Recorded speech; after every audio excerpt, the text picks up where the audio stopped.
Hello, നമ്മുടെ ചാനലിലേക്ക് എല്ലാവർക്കും സ്വാഗതം. ഇന്ന് നമുക്ക് ഒരു തക്കാളി ചോറുണ്ടാക്കാം. എല്ലാവർക്കും ഇഷ്ടമായത് കണ്ടിട്ട് കമൻ്റ് ഇടണം, ലൈക്ക് ചെയ്യണം, സബ്സ്ക്രൈബ് ചെയ്യണം.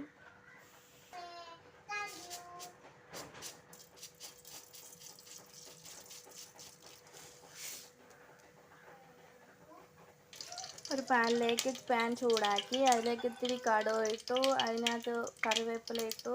ഇതെല്ലാം കഴിഞ്ഞതിന് ശേഷം പിന്നെ നമ്മൾ ഒരു സവാള, പിന്നെ ഒരു പാതി ക്യാരറ്റ്, തക്കാളി 2 എണ്ണം, പിന്നെ മല്ലിയില, നമുക്ക് ഒരു വെളുത്തുള്ളി, ഇതെല്ലാം കൂടെ നമുക്ക് ഇട്ടിട്ട് ഒന്ന് വഴറ്റിയെടുക്കാം.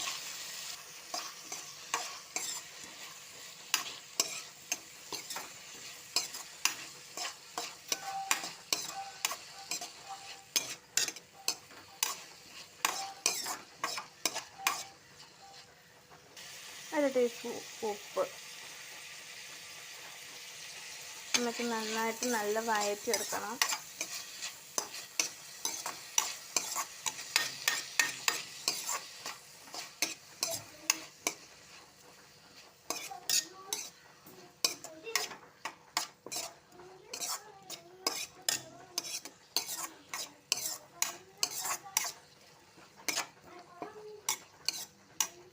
ഞാൻ ബാക്കി വന്ന ചോറിലെ തക്കാളി ചോറുണ്ടാക്കുന്നത്. അപ്പം അത് ഇഷ്ടമായ എല്ലാവരും സബ്സ്ക്രൈബ് ചെയ്യണേ.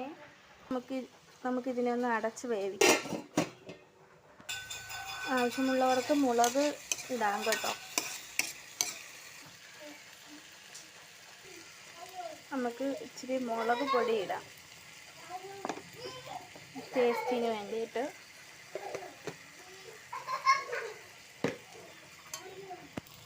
നമുക്കിനി ഇതിൽ ഒത്തിരി പൂലം കായപ്പൊടി ഇടാം.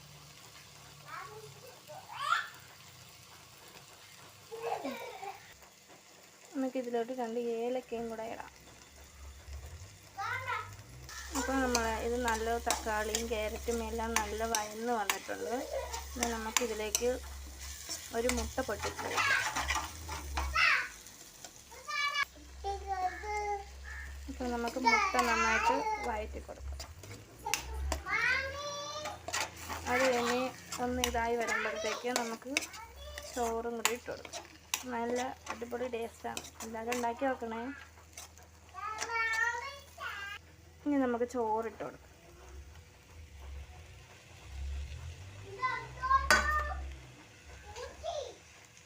നന്നായിട്ട് മിക്സാക്കി കൊടുക്കാം.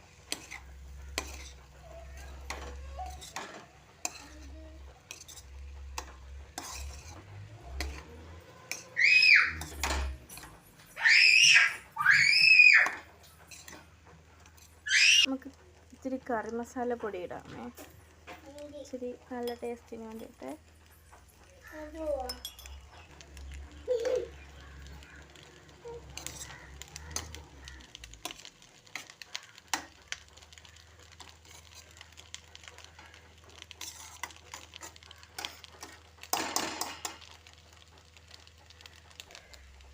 അപ്പോൾ നമ്മൾ തക്കാളി ചോറ് റെഡി ആയിരിക്കുകയാണ്. ഇഷ്ടമായ എല്ലാവരും സബ്സ്ക്രൈബ് ചെയ്യണേ.